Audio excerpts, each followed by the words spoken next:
prehistoria es la etapa más larga de la historia de la humanidad. Los orígenes son de más de 3 millones de años de antigüedad hasta la aparición de la escritura hace aproximadamente unos 5000 años. Si hacemos una escala de tiempo, como podéis ver, el espacio de tiempo de la prehistoria es muchísimo más extenso que el de la historia. Precisamente, como no había escritura, las fuentes históricas que tenemos para estudiar este período son los restos materiales, de piedra, de cerámica o de metal. Estos restos materiales son los que estudia la arqueología, a través de lo que denominamos yacimientos arqueológicos. En los yacimientos, los arqueólogos intentan reconstruir los restos de viviendas, de enseres, esqueletos, etc. Pero antes de hablar del hombre actual, el denominado Homo sapiens, vamos a centrarnos en cómo fue el llamado proceso de hominización. Hasta el siglo XIX se creía que el ser humano siempre había sido igual, pero gracias a la aportación de las teorías de la evolución de las especies, hoy lo vemos de una forma diferente. Hoy sabemos que el ser humano ha llegado a ser como es a través de una serie de transformaciones. Parece ser que tanto los grandes simios como, por ejemplo, el orangután, el gorila o el chimpancé, vienen de una familia común al ser humano, del grupo denominado primates. El proceso de hominización consiste en los cambios necesarios que necesitaron estos primates para obtener las características biológicas de lo que llamamos homínidos. Son las siguientes. Una de las más importantes fue dejar de andar a 4 patas, para hacerlo con 2. Esto permitió liberar las extremidades superiores para poder realizar otras utilidades como la caza o la pesca. Este cambio también comportó modificaciones en la columna vertebral y la pelvis para permitir la posición vertical al caminar. El pulgar opuesto en la mano también fue excelente para poder coger o agarrar cosas, y la posibilidad de crear herramientas y utensilios para mejorar el desarrollo de la vida cotidiana. Otro cambio evolutivo esencial fue el progresivo aumento de la capacidad craneal que permitirá el aumento de volumen del cerebro, cosa que será muy esencial para la aparición del lenguaje y la estructuración del pensamiento. Y la última característica fue la diversificación de la alimentación conseguida a partir del control del fuego. Este nuevo tipo de alimentación supuso cambiar la estructura de las mandíbulas, etc. El primer homínido del que vamos a hablar apareció hace 4,5 millones de años en África, el Australopithecus afarensis. Tenía una capacidad craneal de 450 centímetros cúbicos. Era un homínido que ya tenía posición bípeda, es decir, caminaba erguido. Utilizaba palos y piedras, pero no fabricaba utensilios. El primer grupo considerado Homo fue el llamado Homo habilis, que vivió hace unos 2,3 millones de años. Tenía una capacidad craneal de 600 centímetros cúbicos. Fue el primero en obtener, golpeando 2 guijarros entre sí, piezas cortantes para el uso cotidiano. Vivía en grupos y pudo tener alguna capacidad para producir un lenguaje rudimentario. Hace 1.600.000 años, apareció el Homo erectus. Tenía una capacidad craneana de 1000 centímetros cúbicos. Consiguió la habilidad de fabricar instrumentos más complejos, como hachas de mano, llamadas bifaces, y hendedores, utilizando como material fundamental el sílex. El Homo erectus consiguió dominar el fuego, y se extendió por África y parte de Europa y Asia.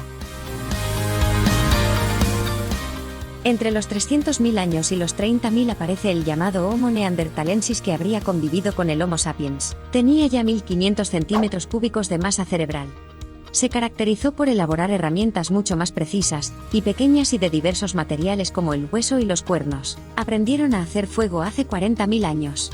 Son los autores de los primeros enterramientos funerarios.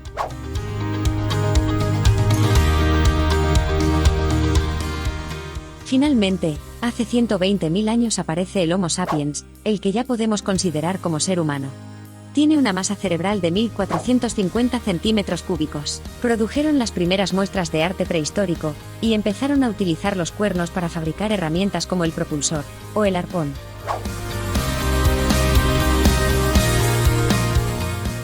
No están aquí todas las variantes de homínidos.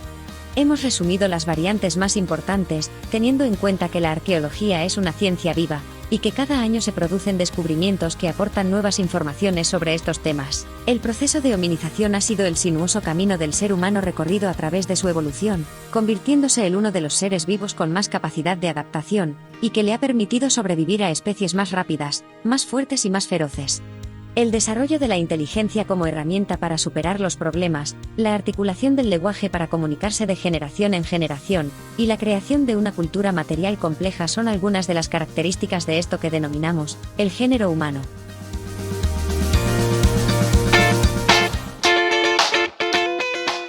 El año 1974 se encontró en Etiopía el esqueleto más antiguo de Australopithecus afarensis al que los arqueólogos llamaron Lucy. Se trataba del esqueleto de una hembra de unos 20 años, que medía aproximadamente 1 metro y pesaba 25 kilos. Vivió hace más de 3 millones de años. Este fósil permitió esclarecer las dudas sobre el lugar y momento en que las criaturas habían comenzado a caminar erguidas y, con ello, entender de mejor manera la evolución de los primates. La Sierra de Atapuerca, en la provincia de Burgos, es un yacimiento arqueológico que contiene gran cantidad de información sobre los primeros pobladores de Europa. Las excavaciones que el equipo de investigaciones de Atapuerca realiza sistemáticamente desde 1978, están sacando a la luz importantes fósiles que nos van a permitir escribir la historia del continente europeo y conocer cómo han evolucionado los diferentes grupos humanos en Europa desde hace más de 1 millón de años. Hasta ahora se han encontrado restos fósiles y evidencias directas de la presencia de 5 especies diferentes. ¿Cómo funciona un yacimiento arqueológico? El primer paso es el que llamamos exploración y localización del yacimiento. Necesitamos identificar, delimitar y reconocer la excavación en un plano para estructurar el proceso de trabajo. A continuación, se prepara el yacimiento. Se fotografía, se limpia y se delimitan los perímetros porque lo que se excavará ya no volverá a la posición inicial. Es por esto que hay que ser muy organizado en el trabajo arqueológico. Después, ya podemos empezar directamente con la excavación. Como hemos dicho, este proceso debe ser muy cuidadoso, ordenado y sistemático. Hay que perder la menor información posible en este proceso. Las piezas se almacenan y se analizan en el laboratorio arqueológico. Hay que estudiar y reconstruir si se puede cada uno de los objetos encontrados. Se anota su localización, su forma, la datación, etc. Y el último paso es la elaboración de las conclusiones del estudio científico que será estudiado, criticado y validado por autoridades científicas y académicas.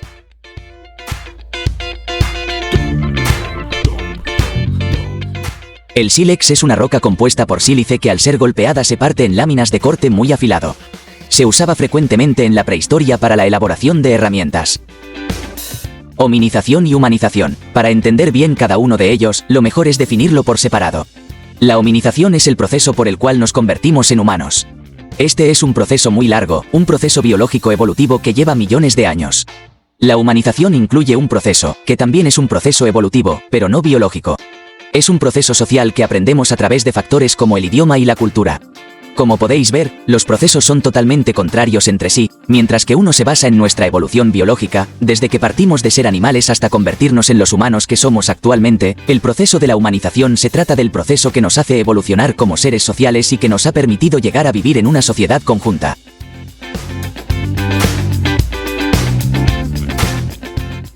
¿Qué diferencia hay entre un arqueólogo y un paleontólogo? Aunque un paleontólogo y un arqueólogo estudian la evolución, el paleontólogo estudia básicamente los animales y el ser humano, por supuesto, y el arqueólogo estudia las conductas del ser humano, sus herramientas, su tecnología, todo lo que hace referencia a la vida social de los humanos.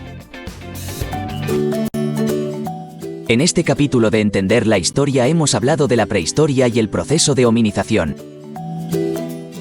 Tenemos que entender que el tiempo de la prehistoria es de aproximadamente 3 millones de años y un tiempo mucho más pequeño es el de la historia.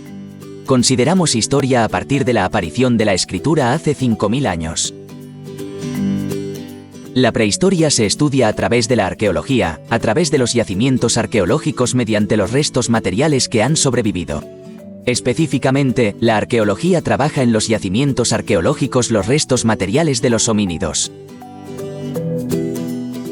Pero, ¿qué características tiene el ser humano para ser considerado como tal?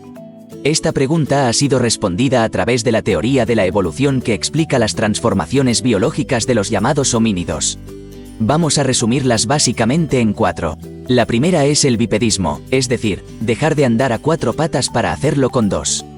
Pudiendo dedicar las extremidades superiores para la caza o la pesca. La segunda característica es el pulgar opuesto que daba la posibilidad de agarrar cosas y que fue muy importante para crear herramientas. La tercera es la capacidad craneal, mejor dicho, el progresivo aumento de la capacidad craneal.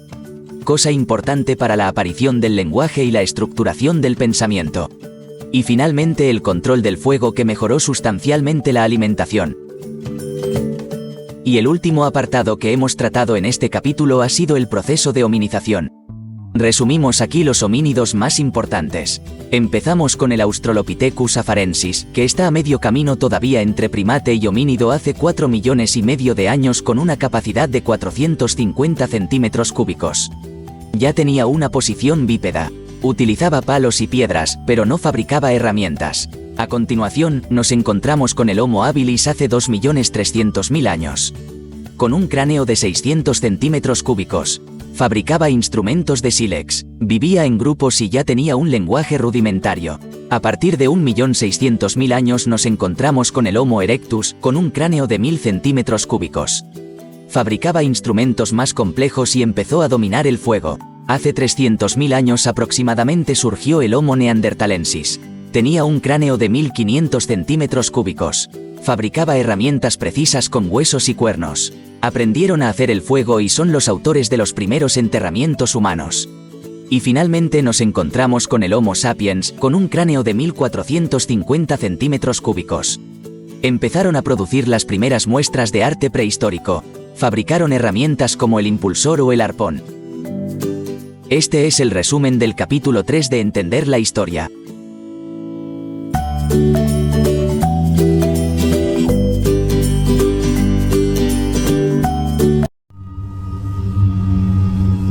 Educa Historia. Laboratorio de Didáctica de la Historia.